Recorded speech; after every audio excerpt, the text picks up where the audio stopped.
This is the Detroit Sports Podcast Network.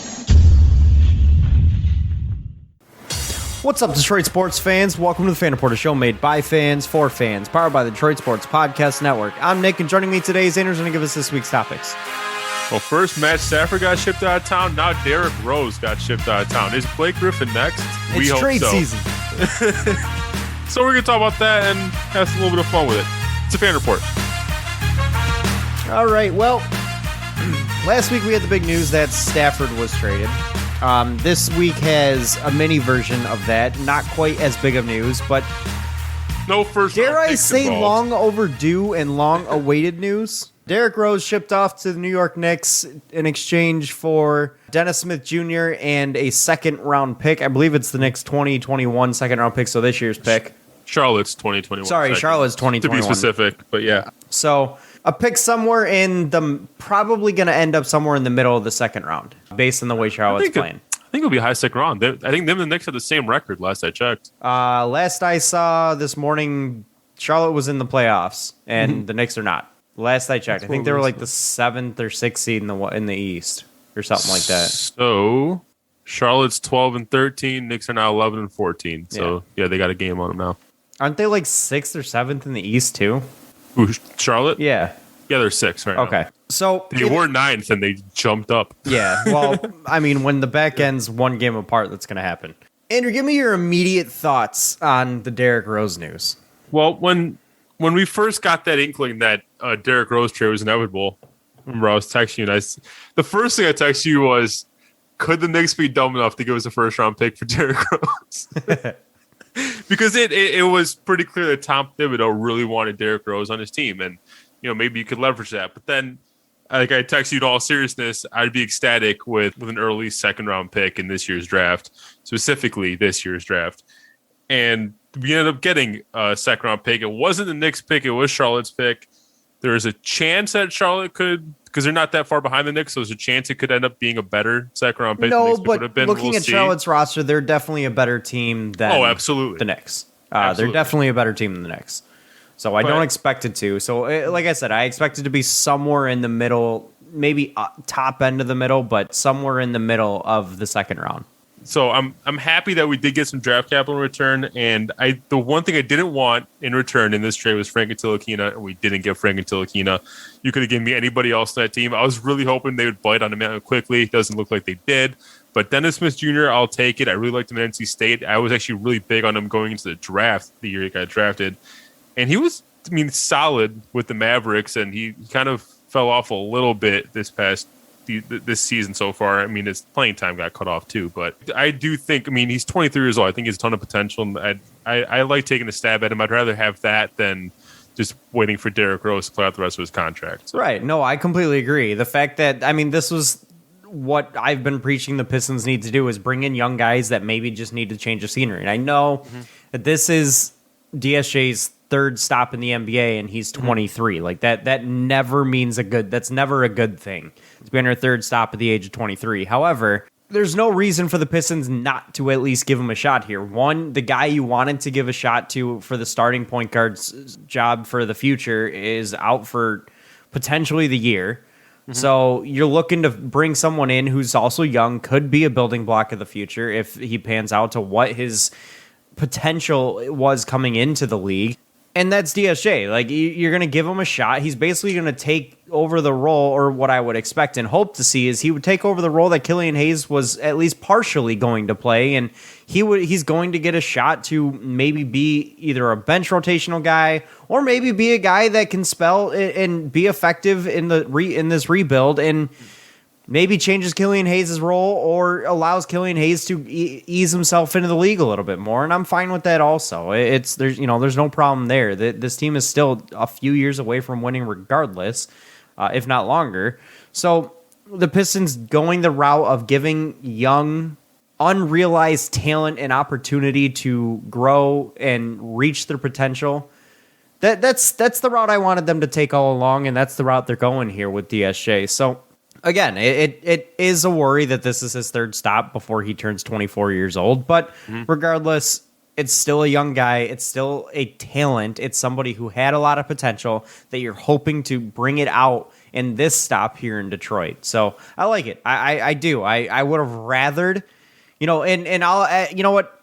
I'll let you kind of comment on what I just said, and then I'm going to ask you a question on my thoughts on this, that kind of go with my thoughts on the trade as well, and what I think, something that I kind of worry about with this trade. But go ahead and get, curious to hear your thoughts.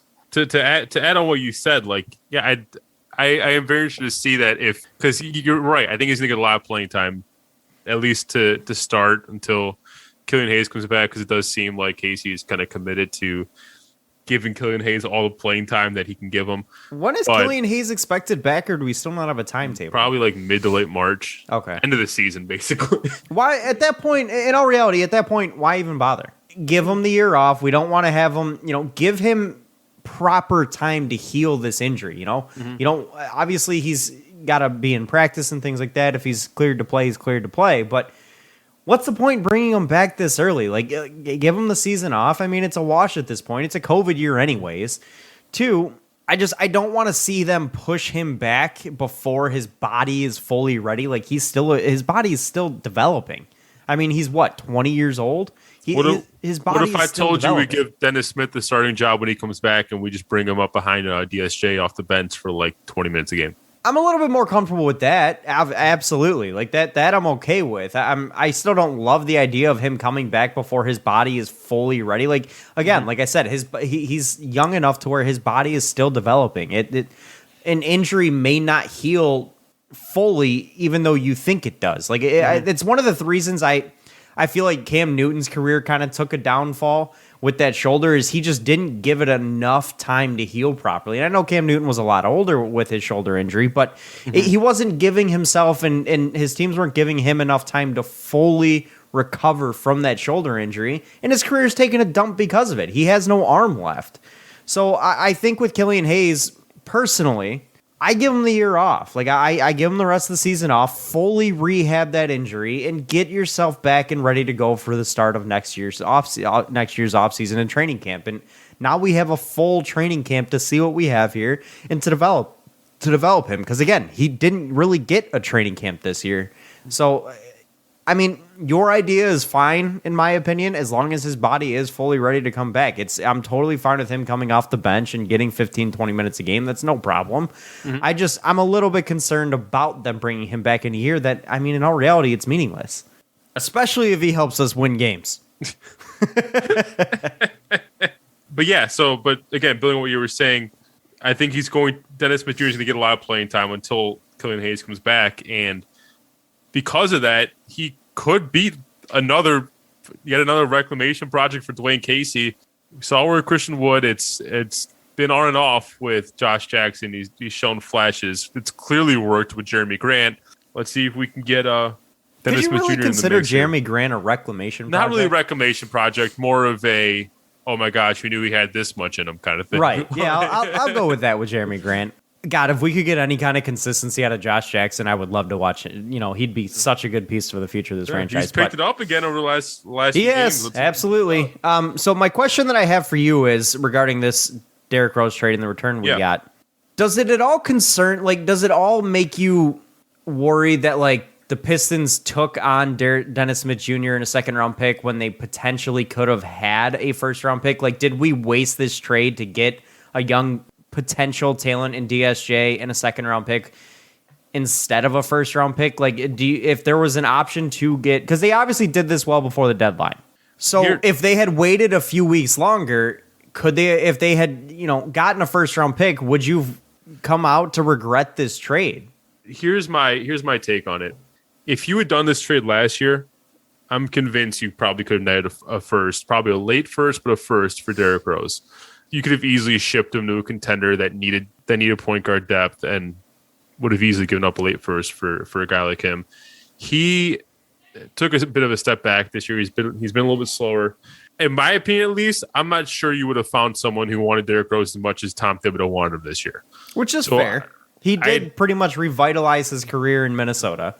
So based on where you sent him to and just based on how I've seen him play this year, I'm not convinced you would have netted a first-round pick for him.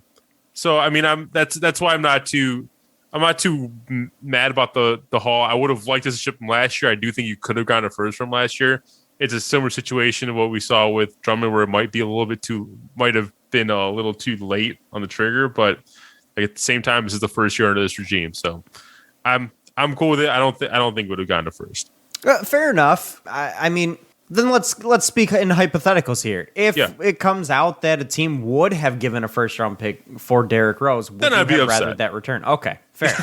I guess that's my question: is where do you value Dennis Smith Jr. at this point? Like, do you value him as a guy that kind of bridges the gap between like a late first round pick and like is he that bridge between the value of a late first round pick to go with him and a second round pick? Like, does he bridge that gap or does he not quite meet that? No, let's be clear. I'd rather have a first round pick, Dennis Smith Jr. I do like Dennis Smith Jr., but now I see more of a ceiling on him than taking the potential you can have with a first round pick. Dennis Smith Jr. I think his ceiling at this point in the league is a serviceable starting point guard, and if we can just get him back to that, I'd be happy. I don't think you're getting an all-star out of Dennis Smith Jr. I'm not going to start preaching that, but it's not. I mean, he was touted to be an all-star. He was touted to be an all-star, and if we can get him there, awesome. I'm saying I think his ceiling is a starting point guard that can average maybe 17 points a game in this league. But I'll agree with that. Like I don't disagree with that. I think Dennis Smith Jr. can be a nice player. Like if he's a part of the. I guess my next question is, do you think he can be a part of the future of this team? And I'm going to agree with that, too. Do I think he's going to be a starting point guard on this team in the future? No, I still think that belongs to Killian Hayes until we get Cade Cunningham.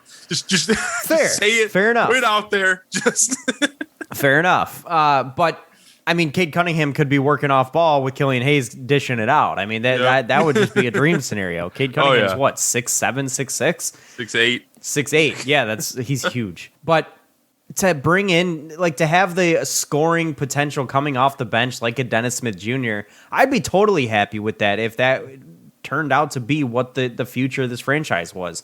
I would have no problems with DSJ coming off of our bench. Now, my next question for you, Andrew, is what in the hell are the Knicks thinking? This team is not a ready to win team. They are still very young. I mean, Julius Randle's a ready to win player, but he's still young. RJ Barrett's very young. You don't really have a true starting point guard there very much, I guess. And Kevin Knox is obviously very young and raw still. Like, what are the Knicks thinking here? What's the game plan with Derrick Rose? Like, put asses in seats, but nobody can even go. It beats me. I have no idea what. I mean, literally the only reason I could think of the Knicks would have wanted to do this is Tom Thibodeau just misses Derrick Rose. That's the only reason I could think of, because it's. I just picture the meme of Wolverine laying in bed, just like stroking a picture, except it's Tom Thibodeau stroking a picture of Derrick Rose. That's all I picture there. That's the only reason that the Knicks would have done this trade. I mean, the trade for Derrick Rose is something you do like if you're a contending team that just needs a little more depth, needs that extra piece to get you over the hump. It makes no sense for a team like the Knicks, who right now probably need to be losing as many games as possible, right, to trade for Derrick Rose and give up draft capital and give up a young it's counterintuitive to what they should be trying to do in New York, but it's also par for the course for what they do. That is also true. It is par for the course for what the Knicks do. They are a terrible organization and have been for our entire lifetime, pretty much, almost our entire lifetime. I mean, I'll try to give you some reasoning here. And this is my thought process for the reasoning with the Knicks. Now, mind you, this is the Knicks, and there really is no logical reasoning with this. They figure that in a COVID year, anything can happen. Derrick Rose is on an expiring deal, correct? Or does he have one more? He's on an expiring deal. Okay. Derrick Rose on an expiring deal. In a COVID year where anything can happen, the Knicks are competing in a lot of ways. They expect our guys like RJ Barrett and Julius Randle to continue to get better throughout the year. And RJ Barrett's been a really fine player lately. Like, he's been on fire. They figure in a year where anything can happen, that maybe if they get into the playoffs, anything really can happen. And that's why they're bringing in a guy like Derrick Rose to add another piece who, if Tom Thibodeau can bring out anything like what he got out of him in Minnesota, maybe there actually is something where the Knicks can bounce up into the top half of the Eastern Conference, or maybe not necessarily top half, but maybe like a 5 or 6 seed and go after it. Maybe they get lucky there and they get to go after the title. And if it doesn't work, it doesn't work. And they end up with $6.5 million off their books coming up next year. So maybe it's just a strange year where they're like, all right, screw it. Anything can happen. Yeah, I feel that. It just at the same time, like with the Knicks, they have a guy like Emmanuel Quickley who they drafted this year, who's been playing really well. And True. I can only imagine that Derrick Rose there and with Tom Thibodeau as a coach, that's going to impact Emmanuel Quickley's playing time. And I don't know why you'd want to do that. Like I get you cut $6 million in salary. You do get to take a stab at probably making the playoffs, but it's just I wouldn't be going to draft capital and a young asset to make and hurt the development of another young asset that you have to make the 7 seed at best. When you're going to run into a buzzsaw in Milwaukee, potentially in the first round, or it ain't easy to get out of the East. Not anymore, anyways. Up top, it ain't easy. Let's say as Pistons fans, we've been there. Yeah, like Milwaukee and Philly are not easy teams to beat. I don't think I've ever been less excited for the Pistons making the playoffs than that last time we made the playoffs and had to face Milwaukee. I was like, what's the point? It was brutal. It was absolutely get brutal. run over. And then on top of that, we didn't even have Blake Griffin in his best, like in his career year. He was out for that series. So it was literally a bad Pistons team at that point because Blake Griffin was that Pistons team essentially. I mean, Drummond was a nice piece, but it was brutal. So to see this Knicks team trying to go after a playoff spot to compete with the likes of Milwaukee, and God forbid they end up getting matched up with Brooklyn. Could you imagine that slaughterhouse? Wow. Ouch. In their own city, no less. That'd probably be the least defense I've ever seen play in a basketball game. Yes, and it would be awesome. But anything else to add on this Derrick Rose trade before we move on? I mean, no, that pretty much covers it. It finally happened, and here's to Blake Griffin being next because I can't stand him being here anymore. This team is literally, and this is like factual truth. This team plays better without him on the floor. Like they are a better basketball team when he's given rest or out for whatever. Oh, if I know Blake Griffin isn't playing, I suddenly start debating betting the Pistons with the spread. I'm like, they might be able to cover here. Betting against the Pistons, right? Oh, no, but if Blake Griffin is not playing. Right, playing, yes, that I'll agree with. And it's sad because this guy's supposed to be our top guy. Like, he's supposed to be the piece that... $30 million man. Yeah, that you pay him. He's worth more. He's more than that. Isn't he like 38 now? 39? Yep. Some stupid, ridiculous number. He's going to play out his contract in Detroit, isn't he? Yes, absolutely. I honestly, at this point, I don't think it's even possible to trade him. Like, I don't think you're getting anything for him, and I don't think there's anybody who would really want to go after him at this point. I mean, he's not very good. He's clearly not the same player he was a couple of years ago, and I don't know if it's just a lack of care, a lack of effort on his part. I mean, I had an inkling of hope during the Utah Jazz game when, going into halftime, Blake Griffin was pissed. He kicked a chair over. He looked like he was ready to punch someone in the face. I'm like, please go in the locker room and demand a trade. Just do it. Just walk into the locker room and demand to be traded. Please do it. It didn't happen, but that was the most hope I've had since he got here. I mean, what would you get for Blake Griffin in a trade? Like in all reality, what would you get for him? A bag of peanuts? If you're trading him this year, you're giving up a first. If you're trading him next year, you might be able to get a first. Let's put it that way. Fair. Because right now he doesn't have value on the trade market until next year when he's an expiring deal, a massive expiring deal. Then he has a ton of value. I can't disagree with that.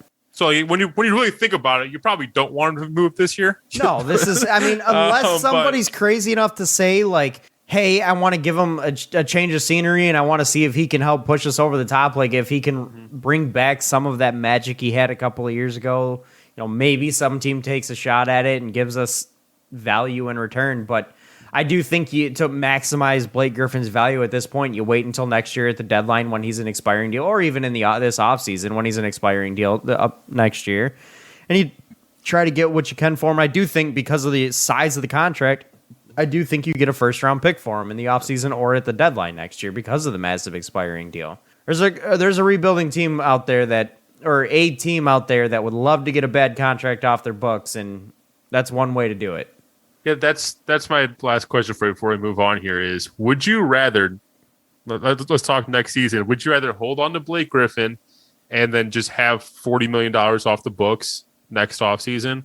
Or would you rather move him for a first-round pick but be taking on a bad contract? I'll be honest with you, I'd rather move him for a first-round pick and take the bad contract. And the reasons being, a bad contract probably has 2 or 3 years left on the deal. 3 or 4 maybe, if it's a really bad one. But at that point, that matches up with the timeline for this team.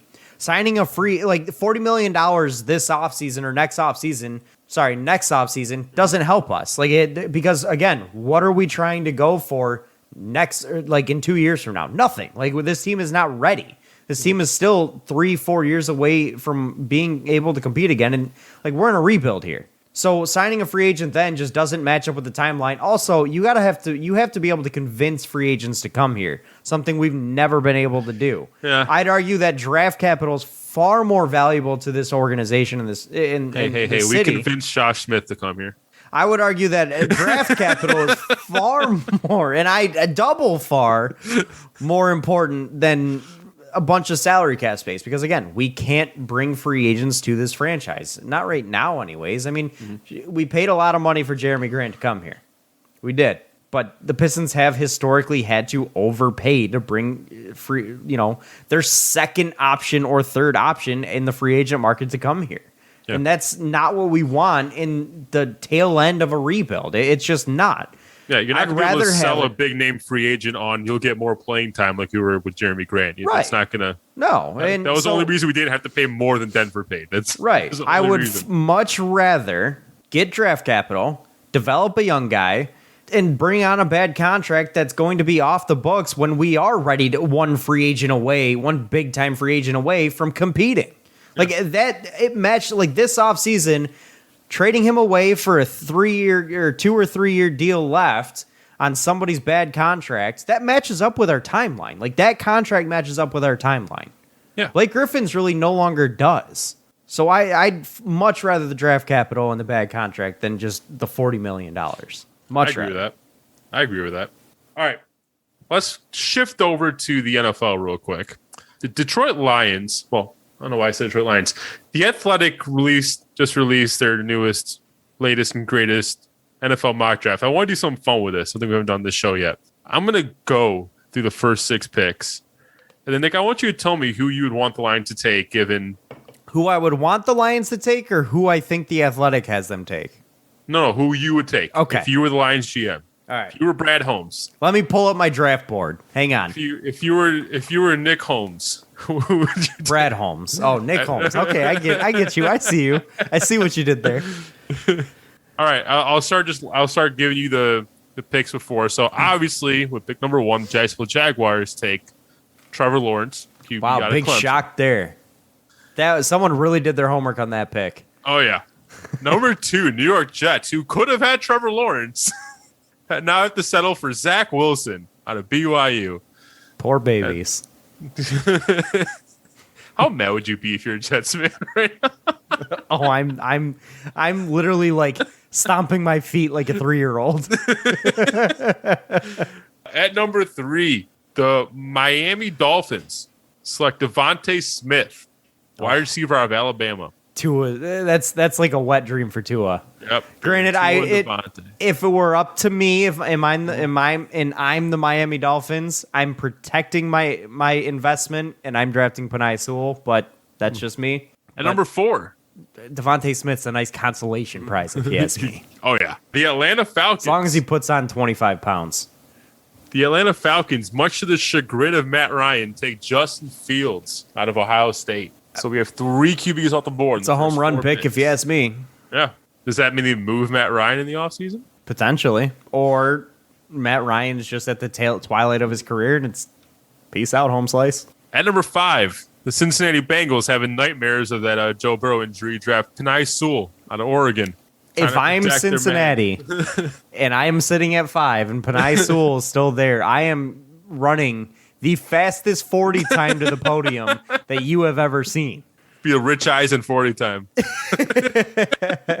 Number 6, right for Lions pick. Philadelphia Eagles on the board take Jamar Chase, wide receiver by LSU, pairing with Jalen Hurts. This mock right here is, honest to God, probably one of my worst nightmares. To not have Devonta Smith or Jamar Chase or Penei Sewell and not any of the top 3 quarterbacks on the board. Like That's why I want to give this one to you. This is one of worst. This right here is one of the worst case scenarios for the Lions. So the Lions on the clock at number 7. Nick Holmes, who are you taking? Oh man, in all honesty, I could go after the quarterback and Trey Lance. Obviously, point number 1. I could give him a shot. There is that aspect. However, I am not going to go that route. You got Pat Surtain on the board still. I am not taking a cornerback in the top 10 once again. I am a different regime than the Bob Quinn era, my friend. I'm going to go up there and who I believe is still the best player on the board, and I'm going to take Micah Parsons here, the linebacker from Penn State. The linebacking group is just for the Lions, and Micah Parsons immediately upgrades it in a big way. I think Micah Parsons probably is best player available. That's the luxury I have at this spot, is regardless of what happens in the top 6, I am taking best player available here. Yep. Because I have so many holes to fill. And this is a new regime and we're starting a rebuild, so I can go that route. If Penei Sewell is available, I'm taking him. Even though I already have a really good left tackle. He's going to the right side, and I've got my offensive line potentially one of the top 5 O-lines in the league. They won. If Devonta Smith or Jamar Chase are available, I'm probably going that route.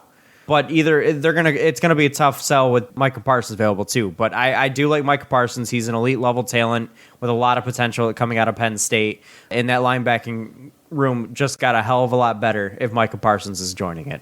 I agree with you 100%, and it kind of echoes what I was saying before, that I am more sold on a guy like Micah Parsons than taking a chance on Trey Lance. Albeit I could do more research on Trey Lance. I just haven't been convinced on him just yet. See, thing is though, and here's my thought process with not why I don't go Trey Lance. And I know I've touted for the last several weeks now, take a quarterback in this draft. Because we no longer have Matthew Stafford, that changes so much. Could the Lions still take quarterback in this draft? Absolutely. You can get rid of Jared Goff. Right. If Justin Fields there, I take him. But with Jared Goff being here and having an out after 2 years with Jared Goff, that changes things entirely. And that gives us it gives us, like I said last week, the flexibility.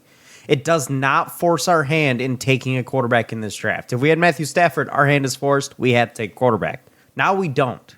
Yeah. He's young. He's been there before. He's shown talent. If we can't bring it out of him, we get rid of him after 2 years. That gives us a 2-year window to get a quarterback. We don't have to get one now. I agree. And with the year that it is, considering, this year in particular, a guy like Trey Lance has played 1 game. There is no more research to be done on him. Like, we don't know anything else. Yeah. Because we didn't see him play. We didn't get to, and we're not going to. That's what scares me so much. So I'm going to, because I now have the flexibility, go away from that idea. If Justin Fields or Zach Wilson are there, I'm taking one of those 2 guys. We got to see those guys play. If they're not, I'm pivoting. I'm going a different route. I'm going best player available, which is probably which in this case I believe to be Micah Parsons. I agree with you, and Dane Brugler of The Athletic agrees with you. He's got Micah Parsons number 7 going to the Detroit Lions. Applause in the war room. You got your guy. I'd be ecstatic with that. Like I said, if I also, considering the fact, to add to the point of why I don't take quarterback here, we have 2 first-round picks next year. If there's a quarterback that we want, we've got the ability to go up and get him. Yep. We've got 4 first-round picks over the next 2 years, not including this year. I'm talking 2022 and 2023. We've got the flexibility and the power and the muscle to trade up and get to the top of a draft to get the guy at quarterback that we want.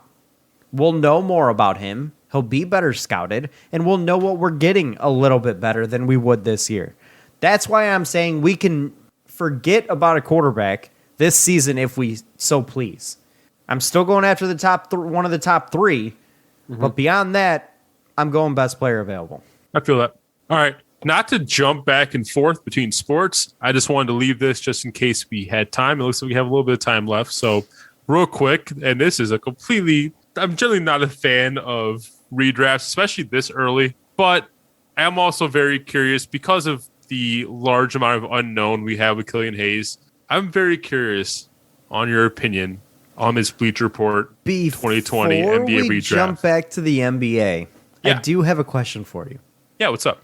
How furious would you be if the Lions drafted Kyle Pitts at number 7?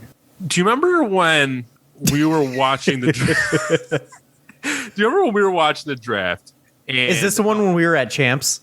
No. And we Remember took watching the Laken draft Tomlinson? when we were watching the draft live, doing our live show, and we were repeating back and forth, please don't take TJ Hawkinson, please don't take TJ Hawkinson. And they took TJ Hawkinson, and it was basically like we couldn't even like conduct a live stream after that for a good 20 minutes. I mean, just say similar. TJ Hawkinson has worked out. He's a good player. I don't disagree. If they took Kyle Pitts, I would fire myself as GM. I would move the team. No, it would infuriate me if the Lions won another tight end in the top 10. Like that would be unheard of. You go 3 tight ends and a corner in the top 10 or top 15, technically speaking, I think, in a 5-year span. Was it 6-year span? You don't do that. You wonder why the Lions are a bad organization.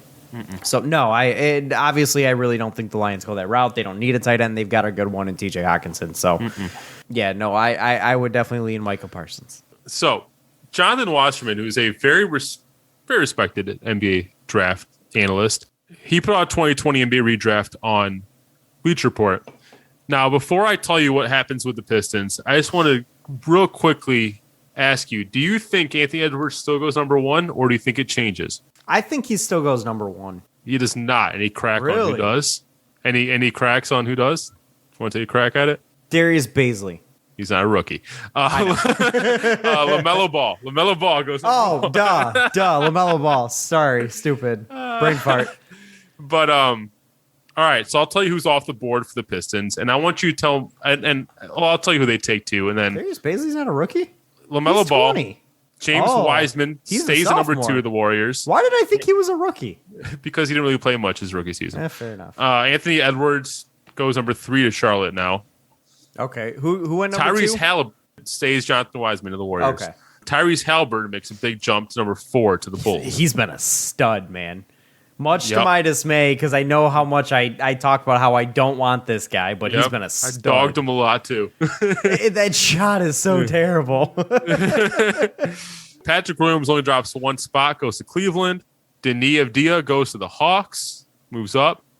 And now the Pistons are on the clock. I'm not going to ask you who you take. I'm just going to ask you, do you stay with Killian Hayes here? I don't know that I do.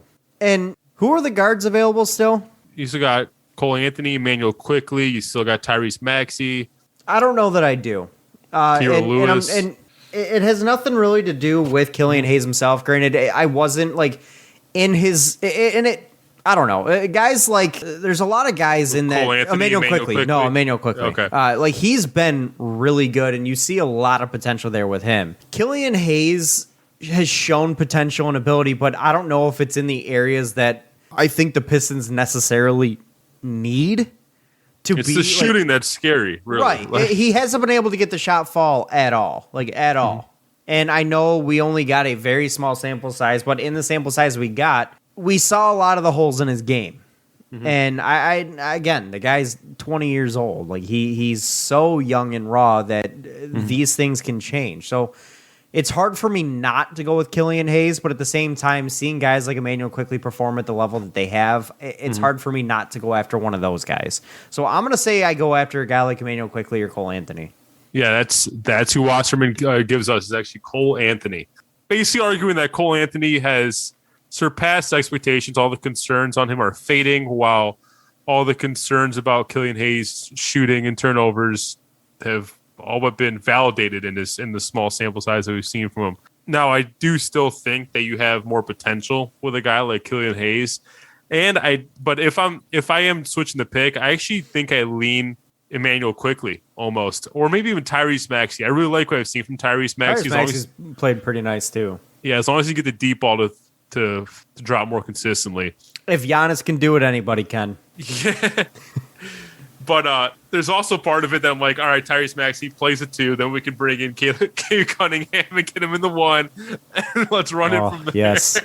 Yes, please. Yes, please. But like, I'm on the same boat as you. It's still a little too small sample size for me to say like I'm just like going to give up on Killian Hayes. But at the same time, the worries may be enough to where I may consider moving on to a guy like quickly or Cole Anthony. I'm personally not quite ready to pull that trigger yet, but I can definitely see the argument more than I could have when we drafted him. Oh, absolutely. And I mean, hindsight sees 2020, obviously. But if I were sitting there right now, knowing what I know now, I probably would pull the trigger on going after Cole Anthony or an Emmanuel quickly. Like I probably would, just because I see a lot of potential with those two guys. I see potential stardom in those two guys. Killian Hayes, I really didn't see that in the time that he played. Like I saw a really good pass first point guard, but not a guy that I think will necessarily lead this team to championships. And I know it's so unfair to say that about a guy we saw for a total of 15 games at most. Like so there's really nothing I can, like, I can't even comment really, like but seeing what I see and knowing what I know about Cole Anthony and Emmanuel quickly, I would probably lean that because that skill set matches up a little bit more to what I would have wanted at that spot. And it's that reason why I don't like redrafts like this early. But at the same time, there's been some guards that played really well that I just thought was an interesting thing to bring up. Now, just out of curiosity, before we close this out, want to take a stab at where Killian Hayes ends up falling to in this redraft? Probably in the top, if I had to guess, top 13. You're pretty close. He goes 15. Oh. 15 in the Orlando Magic. Okay. You know what really That's annoys a steal me? for Orlando at 15. I'm just going to throw that out there. You know what really annoys me? A big steal. Isaiah Stewart falls all the way to 29. Really? Why? I'm like, he's exceeded my expectations. Beyond that. Like, I know we picked him at 16, and he's exceeded my expectations at 16. Yeah, Isaiah Stewart literally is like very, very quickly turning into my favorite player on this team. Yeah. He's fun to watch, man. He just oozes that mentality of what I grew up with in the Pistons teams that I watched growing up. Like, he oozes that going to work crew mentality, and it's awesome to watch. I get a sense of nostalgia when I see him, and when I see highlights of him, there's a nostalgic feeling to it because he's got a workhorse's mentality. He's a guy who's going to get down and dirty, play rough, play physical, and if you get by him, he's going to make you pay for it. And he trust me, it ain't that easy to get by him either. Just ask Chris Paul. So I love what he brings. It's a style of play, too, that I legitimately did not think would work in today's NBA. But it does. Like, yes, he's been getting foul trouble here and there, but not nearly as much as I thought it was going to be, like with his style of play. And the fact that he makes it work, I love it. And I like watching the game. I get annoyed for the other guy that has to go against him. So here's what I see with his defensive game in particular. Like, I see it as a slightly less annoying version of the way Draymond Green plays defense. Physical, rough, aggressive, and annoying, but Draymond Green is just slightly more annoying because of his attitude. Exactly. You hit it on the head. But yeah, it's fun to have a guy that you're watching that would fit right in on a team like the Going to Work crew, or absolutely. I don't know how much he'd play, but he'd even fit in the era of the Bad Boys. Like he wouldn't be able. He'd be probably getting away with more stuff, obviously, but he'd also get his ass bodied because he needs to put some weight on. Yeah, true.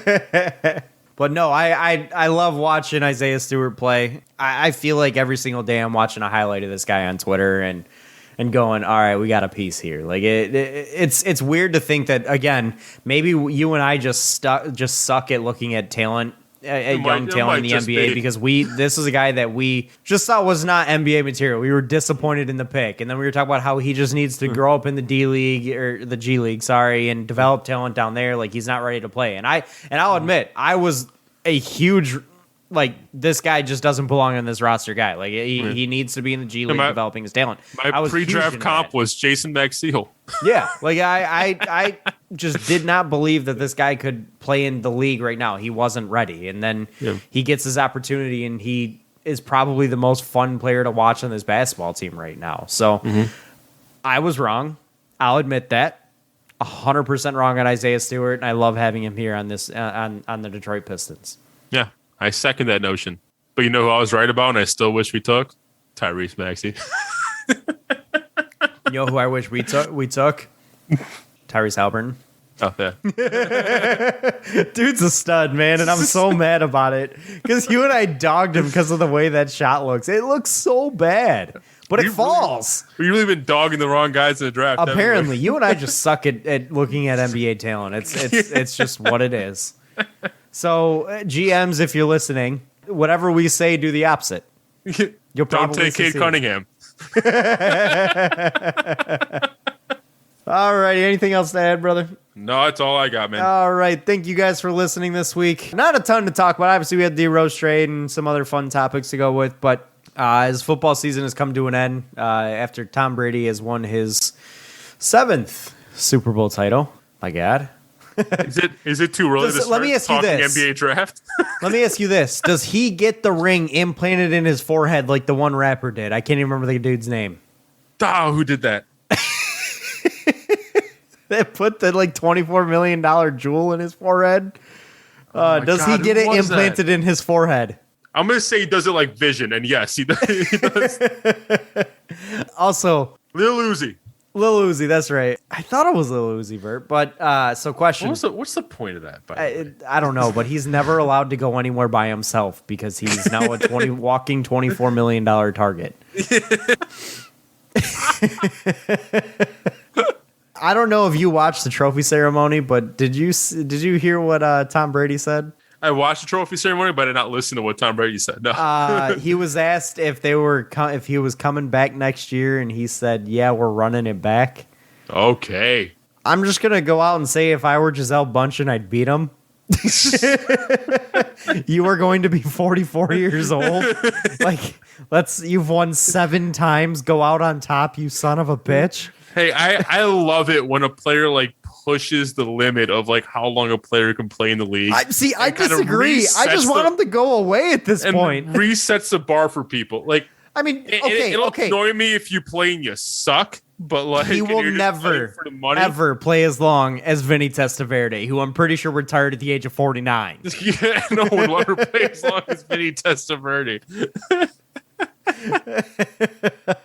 If we're still seeing Tom Brady and I'm 33 years old, I don't know what I do.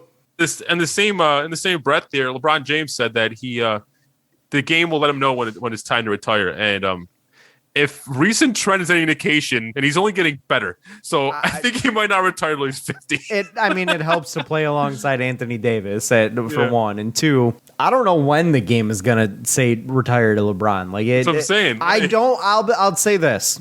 I don't want him to look like Michael Jordan did with the Wizards. Don't get me wrong, Jordan still was good with the Wizards, but he wasn't the same. I don't want to see a shell of LeBron James playing with any team at the age of 40-something years old. Mm-hmm. I would rather see him retire at 39, obviously not in his prime, but still a productive player, than see him at 41 years old as a shell putting up 20 points, maybe 5 to 7 boards and 3-4 assists. By all intents and purposes, that's still a very productive player, but it's not the same. I don't want to see a legend like that turn into that. And I mean, even Kobe started falling off around age 30, albeit it's because of an Achilles tear, but I think that would happen at age 36, and he wasn't really ever the same since. We don't know if he would have kept it up if that hadn't happened, but my worry also with Tom Brady coming back next year is I think that Bucs roster is going to look quite a bit different. Chris Godwin may not be back. That's a weapon that Tom Brady really likes. Antonio Brown may not be back. And Ndamukong Suh may not be back. There's a lot of pieces on that team that were important pieces that may not be back next year. Yeah. Mike Evans said he's willing to take a massive pay cut to keep everyone together. I'm sure he is. If that's any consolation. I'll believe it when I see it. I'll believe it when I see it. But I'd be a little bit concerned seeing it as what this Bucs roster is going to look like next year. Because Fournette may not be back, because Fournette's going to want big player money. Yeah. So, and Fournette really, honestly, was a huge part of this team's run in the playoffs, like a huge part. Because Brady didn't exactly play his best football in the playoffs this year, at least not in the NFC Championship game. But either way, that is all for this week, guys. Thank you for listening. Andrew, thank you for joining me, and thank you to Detroit Sports Podcast. Follow us on Twitter, @RealFanReport is where you can find us, and we will catch you guys next week. Have a good one. Peace out. Peace.